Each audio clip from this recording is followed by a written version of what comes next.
प्रीति अपने घर में अपनी माँ, पापा और दादी के साथ रहती थी।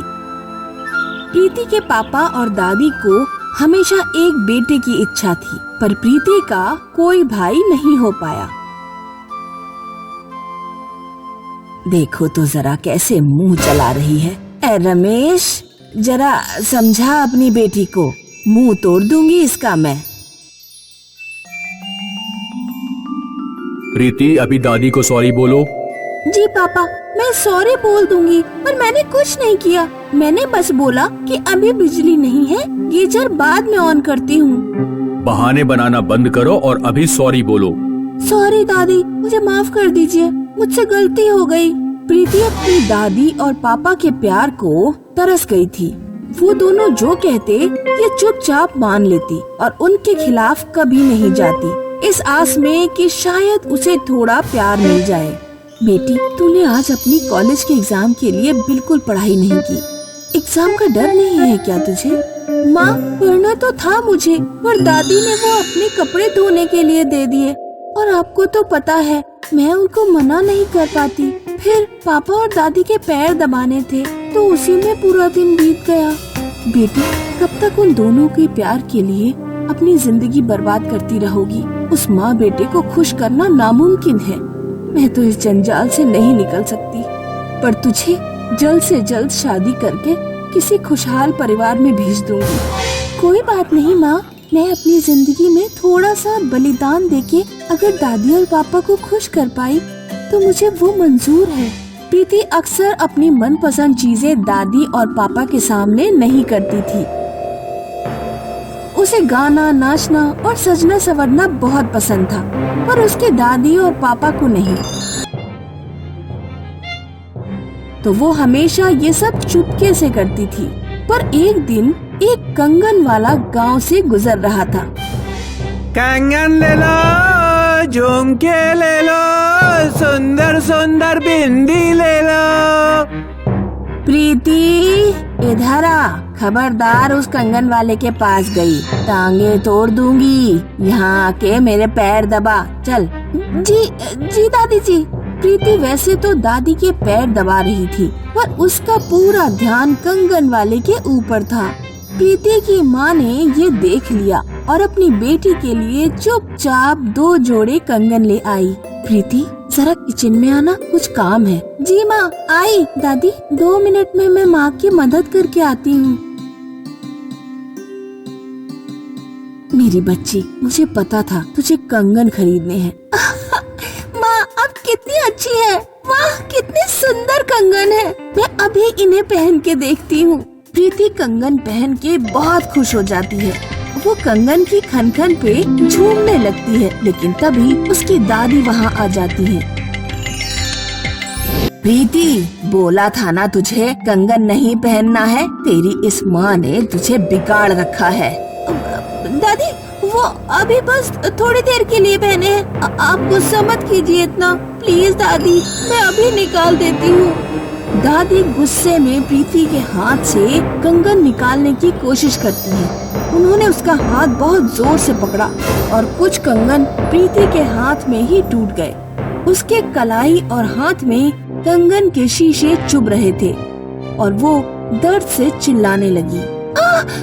दादी, प्लीज छोड़ दो, मैं निकाल लूंगी, मैं करती हूँ, मुझे दर्द हो रहा है। सब तेरी गलती है, ना तो तू कंगन पहनती, ना ये सब होता। गधी कहेगी। निकाल ये सारे कंगन और यहाँ सफाई कर देना। दादी किचन से बाहर चली जाती है। प्रीति दर्द के मारे रो रही है। प्रीति की माँ उसके पास आके उससे प्यार से सारे कांच के टुकड़े निकाल देती है और उसके हाथों में मलहम लगा के दूसरी सुबह होते ही दादी प्रीति को काम पे लगवाने आ जाती है। ये कैसे मुमकिन है? तेरे हाथ तो सोने के बन गए हैं। दादी चिल्लाते हुए रमेश और प्रीति की माँ को बुलाती है। अरे चमत्कार हो गया, ये तो चमत्कार हो गया रमेश। अरे ओ रमेश, इधर आ जल्दी। बहू, तुम दोनों भी आओ। दोनों पति पत्नी भाग के दादी के कमरे में आते हैं और देखते हैं कि उनकी बेटी के हाथ सोने के बन गए हैं। अरे ये तो सोना है, असली सोना। बेटी ये तो चमत्कार कर दिया तुमने। मुझे नहीं पता ये कैसे हुआ। मैं बस सुबह उठ के दादी की मदद के लिए अपनी पट्टी खोल रही थी और मेरे हाथ सोने के बने हुए थे। देखो, ये पट्टी भी सोने की बन गई है। बेटी, जरा मेरे इस चश्मे को हाथों पे रख के तो देख। प्रीति अपनी दादी के चश्मे को हथेलियों के बीच रखती है और वो सोने का चश्मा बन जाता है। हे ईश्वर, आपका लाख लाख शुक्र है। हमारी प्यारी सी बच्ची को आपने कितना अच्छा वरदान दिया है। हाँ मेरी प्यारी बेटी, मेरी आंखों का तारा। प्रीति को अचानक अपने पापा और दादी से प्यार की बौछार मिल रही थी। बेटी, इस चम्मच को सोने का बना दे। मेरी प्यारी बच्ची, इस गुलदस्ते को सोने का बना दे। धीरे धीरे प्रीति घर की राजकुमारी बन गई थी। उसकी माँ तो उसे प्यार करती ही थी। अब दादी और पापा भी प्यार देने लगे थे। उनके घर की हालत काफी सुधर गई। उन्होंने सोना बेच के बड़ा बंगला बना लिया। नौकर चाकर की लाइन लग गई और पूरा परिवार अब राजा महाराजाओं की तरह जीने लगा था। प्रीति के हाथों को सोने का बना हुआ ठीक 1 साल हो गया था। वो सुबह उठी और घबरा के रोने लग गई। माँ, माँ जल्दी आओ यहाँ। क्या हुआ प्रीति? सुबह सुबह क्यों रो रही हो? प्रीति अपने हाथ आगे करके अपनी माँ को दिखाती है। उसके सोने के हाथ अब सोने के नहीं रहे थे। माँ, अब मैं क्या करूँगी माँ? दादी और पापा हमें घर से निकाल देंगे। वो मुझे कभी प्यार नहीं करेंगे। प्रीति को रोते सुन थोड़ी देर में दादी और उसके पापा भी वहाँ आ जाते हैं। क्या हुआ बेटी, रो क्यों रही हो? क्या हो गया मेरी प्यारी बच्ची? दादी और पिता दोनों बोलते हुए रुक जाते हैं। हे भगवान, ये क्या कर दिया तूने कल मुही? बस यही होना बाकी था। प्रीति, तुम्हें हमारे खुशियों से कोई प्रॉब्लम है क्या, जो अपने हाथ खराब कर लिए? जी ऐसे मत कहिए आप लोग। उसको भी कितना बुरा लग रहा है। उसने ही जानबूझ के तो नहीं किया है ना। प्रीति डर के मारे बस रोए जा रही थी और कुछ बोल नहीं रही थी। चुप, तुम बिल्कुल चुप रहो मीना। तुम माँ बेटी का क्या करूँ मैं? निकाल दे इन दोनों को, अभी घर से निकाल दे। जितना सोना हमें चाहिए था उतना मिल गया है। अब इन दोनों माँ बेटी की कोई जरूरत नहीं है। निकल जाओ दोनों, अभी के अभी। मेरे घर में 1 मिनट भी और रही तो मुझसे बुरा और कोई नहीं होगा। प्रीति और उसकी माँ रोते हुए घर से निकल जाते हैं। ना उनको कोई पैसे दिए गए, ना थोड़ा सा भी सोना। बस 2 जोड़ी कपड़ों के साथ माँ बेटी सड़कों पे भटक रहे थे। एक पुराने से खंडहर में रात बिताई और सुबह उठते ही दोनों की किस्मत तुरंत बदल गई। माँ उठो, ये देखो। हाँ, ये तेरे हाथ, क्या ये? प्रीति और उसकी माँ की आंखों में खुशी के आंसू थे। प्रीति के हाथ जो एक दिन के लिए बदल गए थे, वही हाथ अब हीरे के बन गए थे। प्रीति और उसकी माँ अपने लालची पिता और दादी से बहुत दूर जाके एक नई जिंदगी शुरू करते हैं। उनकी जिंदगी में बेशुमार पैसा और प्यार भर जाता है और उन्हें कभी कोई तकलीफ नहीं होती। ये कहानी उस समय की है जब पृथ्वी पर राजाओं का राज हुआ करता था। श्रीलंका में एक गरीब किसान के घर एक लड़की का जन्म हुआ जिसके पैर सोने के थे। हमारी बेटी के पैर सोने के हैं, इसीलिए इसे हम परसोना नाम से बुलाएंगे। पर सोना जब बड़ी हुई और चलने फिरने लगी तो उसके पिता को लगा कि परसोना धातु यानी मेटल से बनी हुई किसी भी चीज को अपने पैरों से छूती है तो वो सोने की चीज बन जाती है। अगर लोगों को हमारी बेटी की सच्चाई पता लग गई तो लोग अपने फायदे के लिए हमारी बेटी को चुरा सकते हैं। किसान ने अपने गुरु से दिव्य मोजे लेकर हमेशा के लिए अपनी बेटी के पैरों में पहना दिए इस तरह परसोना के जादुई सोने के पैरों का राज कई वर्षों तक गांव वालों से छुपा रहा।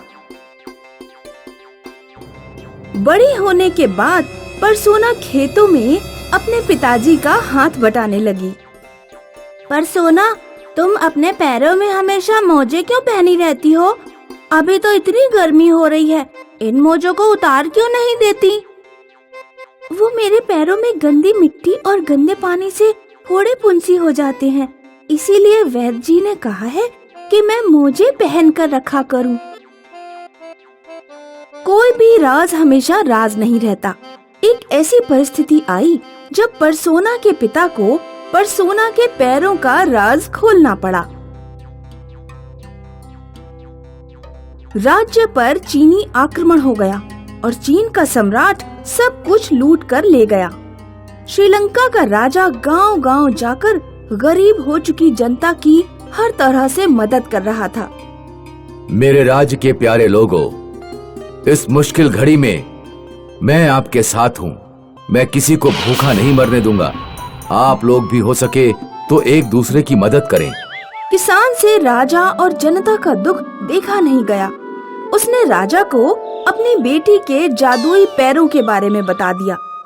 बरसों बाद परसोना ने अपने मोजे उतारे और वो लोहे की बड़ी बड़ी प्लेटों पर चली। लोहा सोने में बदल गया। इस तरह परसोना के पैरों से एक बार फिर राज्य में सुख और समृद्धि आ गई। परसोना बेटी, हम तुम्हें एक महल बनाकर देना चाहते हैं। पूरे राज्य की यही इच्छा है। श्रीमान, आपने मुझे इस काबिल समझा, इसके लिए धन्यवाद। पर मैं अपनी माँ और पिता के साथ अपने घर पर ही खुश हूँ। राजा की बेटी जैकलिन ने जब परसोना को इतना सम्मान मिलते देखा तो उसे बहुत जलन हुई। राजकुमारी मैं हूँ और सारा सम्मान उस परसोना को मिल रहा है, सिर्फ उसके पैरों के कारण। राजकुमारी जैकलिन ने प्रेतों के देवता की पूजा करके काली चुड़ैल को बुलाया। चुड़ैल, मैं तुझे 13 बकरे खाने को दूंगी, बस तू परसोना से उसके पैरों की विशेषता छीन ले।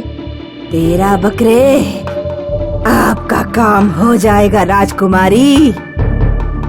परसोना एक दिन जब अपने घर पर सो रही थी तो चुड़ैल ने उसके पैरों पर मंत्र पढ़कर अपना काला पानी छिड़क दिया।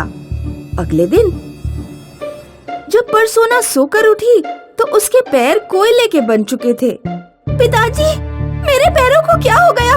ये बिल्कुल काले पड़ गए हैं। परसोना ने अपने पैरों से जिस भी धातु की चीज को छुआ वो कोयले की बन गई। परसोना के पिता परसोना को अपने गुरु के पास लेकर पहुँचे, जिन्होंने बहुत साल पहले परसोना के लिए मोजे दिए थे। ये किसी चुड़ैल के जादू से हुआ है। तुम्हें अपने पैरों को वापस पहले जैसा करने के लिए पूर्णिमा की चांदनी रात को कमल के फूलों के तालाब में पैरों को धोना होगा। परसोना ने पूर्णिमा की खिली चांदनी में कमल के फूलों से भरे तालाब में जब अपने पैर धोए तो दोबारा उसके पैर सोने के बन गए और एक बार फिर उनकी विशेषता लौट आई। राजकुमारी जैकलिन ने फिर चुड़ैल को बुलाया। चुड़ैल, तुम्हारा जादू काम नहीं आया, परसोना के पैर फिर सोने के बन गए। चिंता ना करे राजकुमारी, इस बार मैं परसोना के पास कोई विकल्प नहीं छोड़ूंगी। एक रात जब परसोना सो रही थी तो चुड़ैल ने फिर उसके पैरों को कोयला बना दिया और उसी रात राज्य के सभी तालाबों पर अपना पानी छिड़ककर सारे कमल के फूलों को नष्ट कर दिया। अब देखती हूँ कि परसोना क्या करती है। अगले दिन परसोना जब सोकर उठी तो उसने देखा कि उसके पैर फिर कोयले के बन चुके हैं। ये क्या? मेरे पैर तो दोबारा कोयला बन गए। परसोना पूर्णिमा की रात को राज्य के हर तालाब पर गई, पर किसी भी तालाब में कमल के फूल नहीं थे। लगता है अब मुझे कोयले के पैरों से ही काम चलाना होगा। राजा का बेटा मैंडिस कई दिनों से परसोना पर नजर रखे हुए था। वो परसोना से प्रेम करता था।